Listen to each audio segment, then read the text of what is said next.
done recordings with these. I've actually taken these in like 4 or 5 times to get fixed, these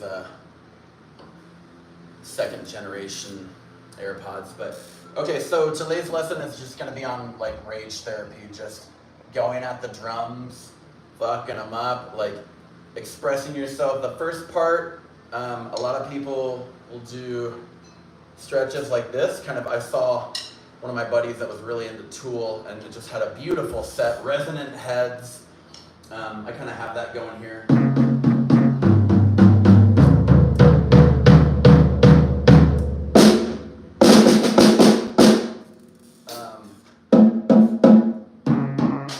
Right? So yeah. So as committed musicians, we need to focus on. Sometimes we're too in line with creation, and we're like, I want this to be so tangible. I want this to be a beat. I want to go.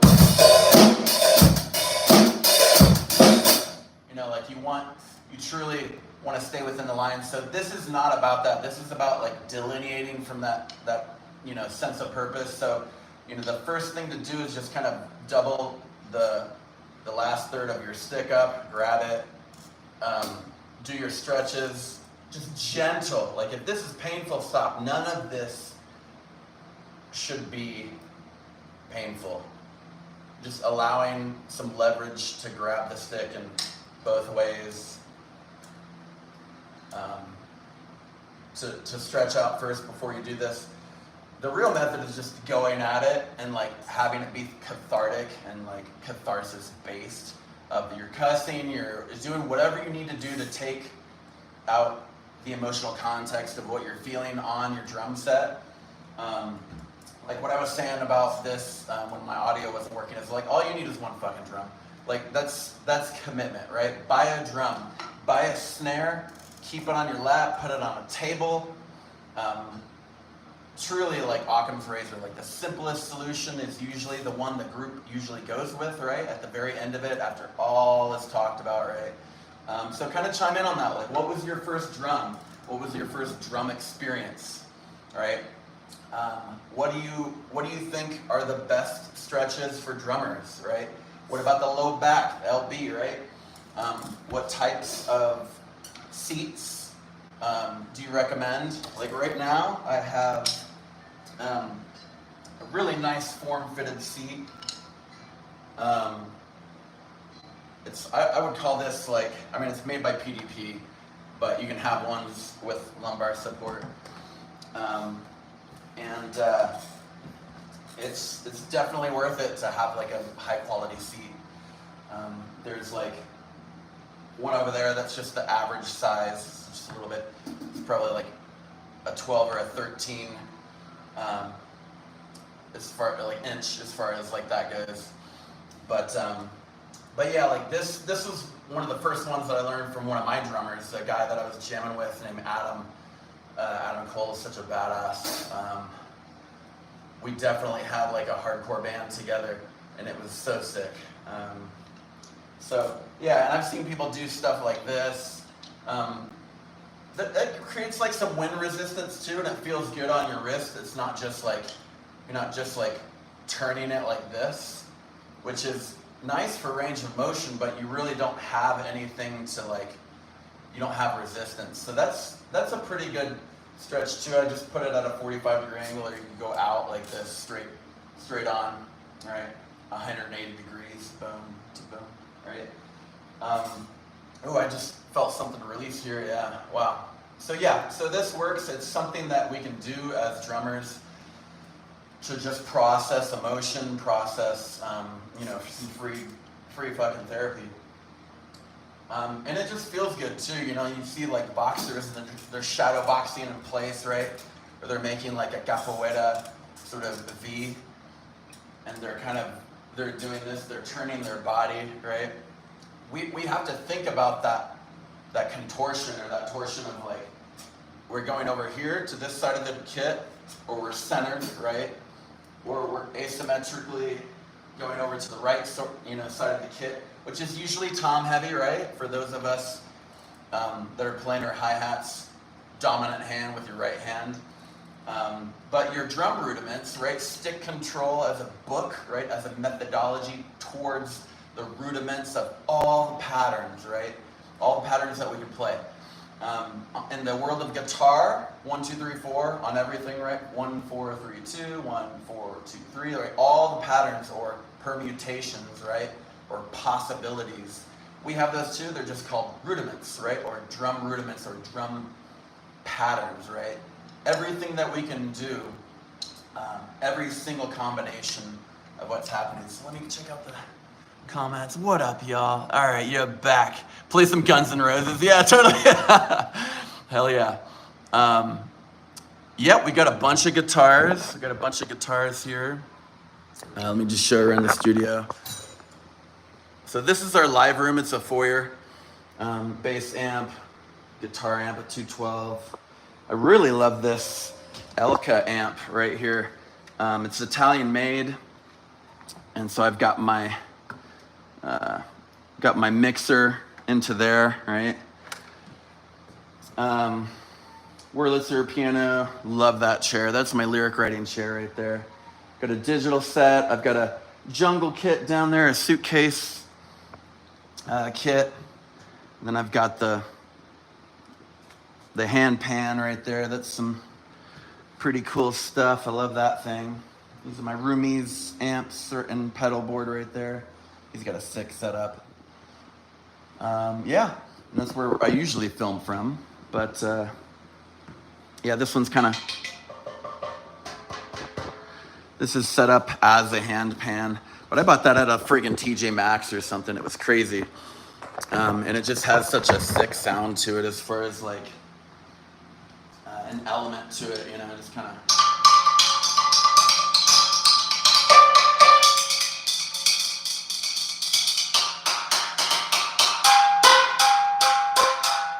And each side is different, so it's really cool. Yeah, I love found objects. Like I have a huge piece of sheet metal. Let me get my roommates in here real quick. It's going live. Speaking of the roommates, just doing a live right now.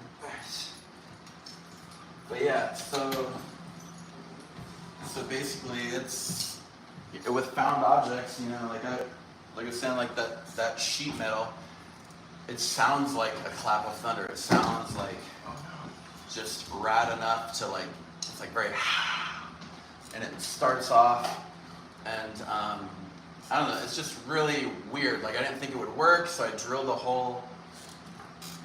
You definitely have to have it on like a ride cymbal hardware to just hold it up and kind of raise it up there above everything else.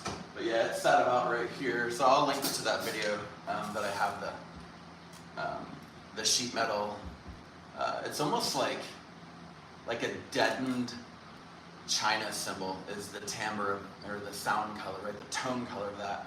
But essentially for like you don't even have to, like, just going back to that rage therapy of like, okay, this is what I want to do, this is how I want to express myself, right? You don't have to cuss, you don't have to do anything, but it does have to be cathartic, right? It does have to have like non-linear thinking, right, for one. Then it has to be intangible, right? Don't, you know, try not to assign a word to it, which is basically with like the first step in songwriting is to, whatever it is, if the riff comes first, use that riff to create a word legend, right? And then have one word. Usually that's the song name, right? I'll link also to one of my videos where I just talk about the structure of the songwriting process. And I have like a Roy G. Bibb down at the bottom, so you can have like each of the colors associated or assigned to each of the parts or processes through like start to finish, you know, right? So intros and outros are at the very end. It's something you kind of bookend for the songwriting process. But as far as drums, right, you need to be fluid and you need to shift asymmetrically to your left side.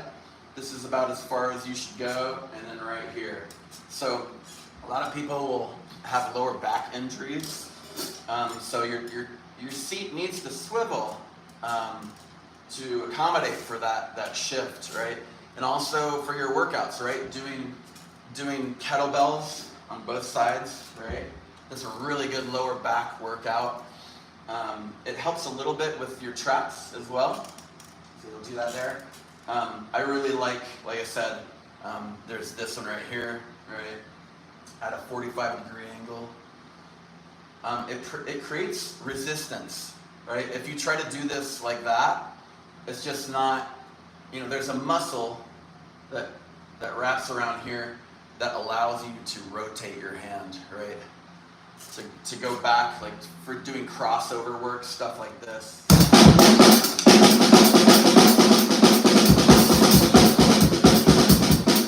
Right? And for switching over to hitting that back over here, right?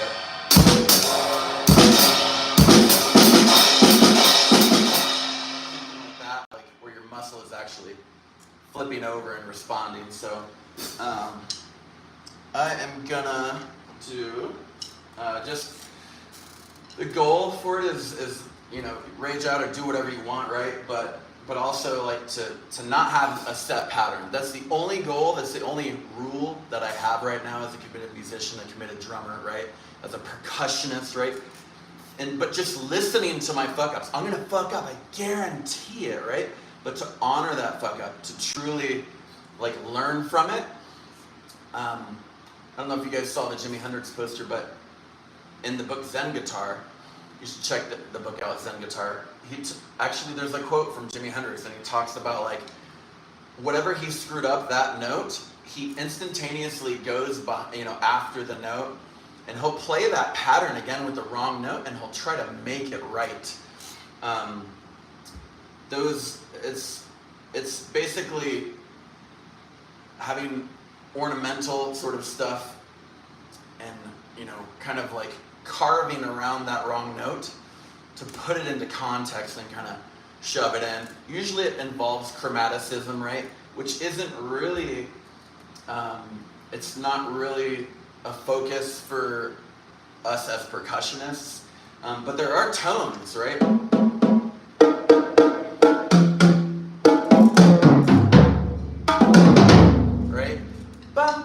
If you can scat something, and I call it jack blacking, if you can jack black the shit out of something, if you can scat that, right?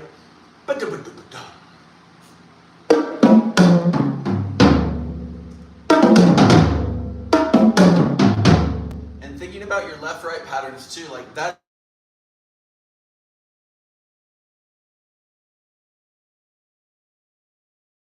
And my alarms are going off. All right, let me just go. Do not disturb. There we go. I just went do not disturb. What up, Jones? What's going on? Axel, man. Hell yeah, dude. Some Guns N' Roses. Oh, please, please, please. I don't know any Guns N' Roses on drums, but yeah. I don't know. What is it? Duff McKagan, I think is the drummer for Guns N' Roses. Maybe that's the bass player. I think Duff's the bass player, actually. But yeah, and drumming is very like a backseat to the essence of what's going on. Like it's really understated the importance of what percussion does and like the service that it provides. It's really, I don't know, like people get drum machines and it's just not the same as live drums. So I love a live drum kit. But yeah, here goes. So I'm just gonna start out with some loose freeform sort of jazz patterns and just get it loose from there.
form starting with that jazz beat, that crossover, right?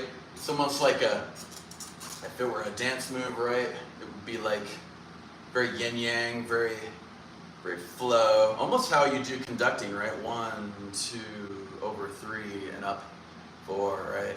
Or let's see, 1, 2, 3, 4. There we go. I'm not sure if it's reversed or not, but I just reversed it for you guys. But yeah, like to develop that internal metronome, but that's one logical, you know, that side of the brain sort of aspect, but this is very intangible, you know, and I think that's why people are like, what the hell did you do?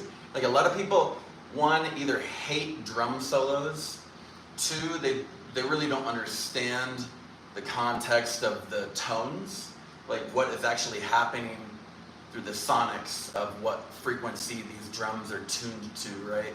And then there's also overtones, right? As far as brass musicians, what they can achieve and you can look it up. It's a really beautiful thing.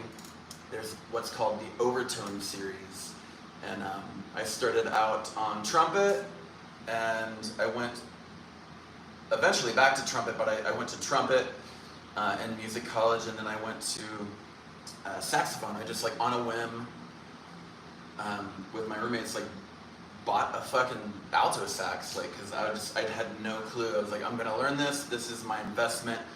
This is me pushing myself forward. So for the drummer, yeah, really all you need is one drum. You can have a practice pad like this. It's got threads in the back or in the bottom, and you can have that. You can just buy one of these, right? $10, $20. You can set it on your table. You can do your homework. You can do your college work. You can do your own personal development, and then you know, do your ratios, right? 40 minutes of studying, 5 minutes of practice, 45 minutes, boom, 15-minute break, right, from everything. Nothing time. Truly have it be nothing time, right? Going back to, let's just do 40 minutes, right? And do 10 minutes, right? 50 minutes total, 10-minute break, right? Finally, 50 minutes. Just go 2 minutes on this. See what you can remember from those 2 first practice sessions, and you know, don't be afraid to like get weird drumsticks. You know, you can use these; they're gonna last a little bit longer. These American custom T1 General Vic Firths, right? But it makes you play in a different way, right?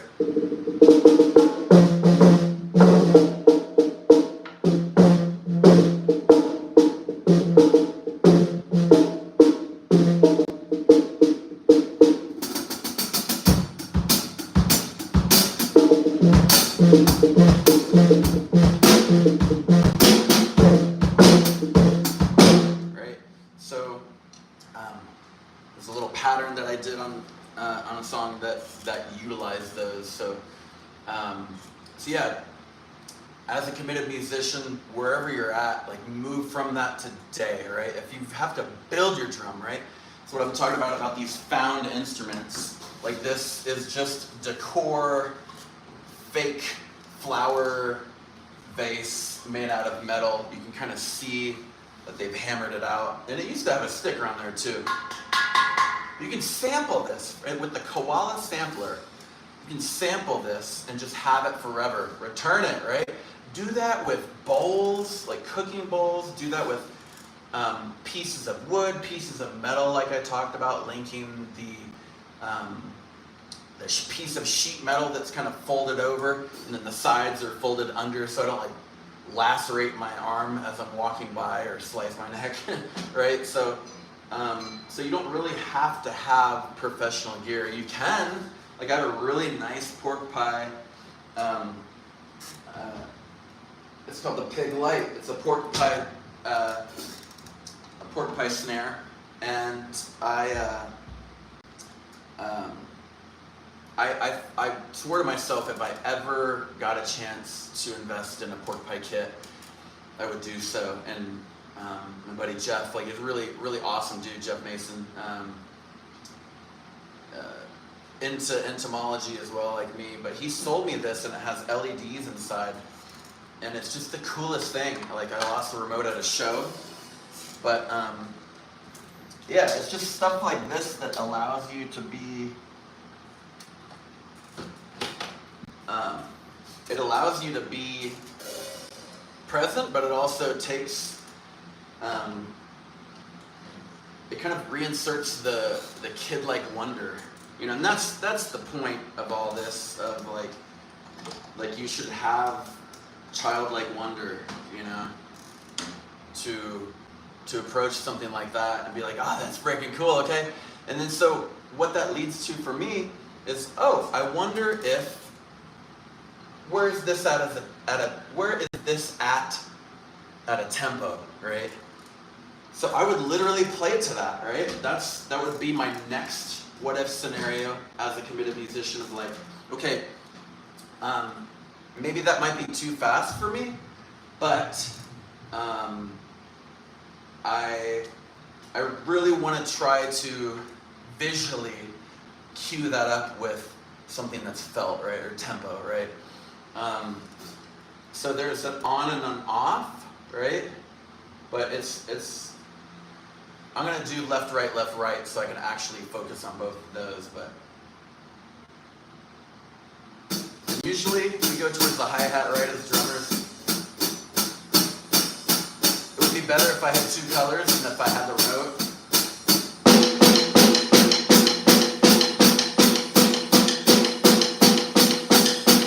It's about like 125, 130, if I had to guess. So, yeah, so just try out some of these techniques, you know. All you need, like I said, all you need is a drum. All you need is like one drum to make a sound with one sound, one drum, one song.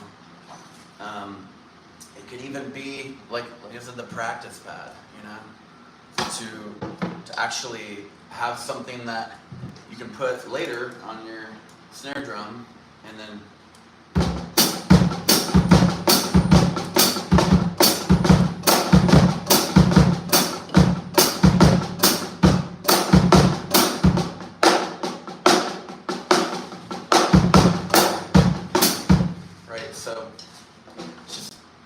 to like practice when you're not at your kit. And also the snare is so loud. Like I said in the last video, the SPL, or the sound pressure level, is so it just cracks, and it just goes directly to that tympanic membrane, right?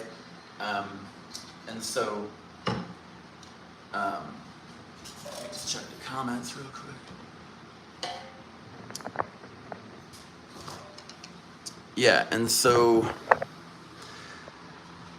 that's kind of like a free-form lesson as far as like what to do if you don't have a drum yet, or how to get more committed, or how to like process something percussive that you don't really understand, or maybe you're a guitarist and you want to like switch over, like for your comment, Jones,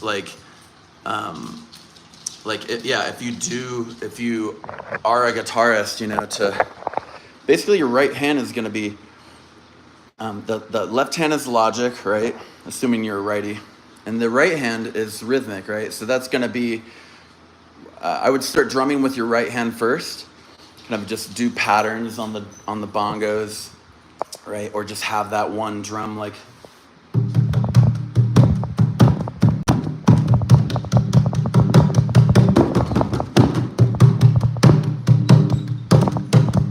Right, and try like doubles, da da da da da ba da da ba da da ba da da. Right, so all music either happens in doubles or triples, twos or threes. That's all of what we count in.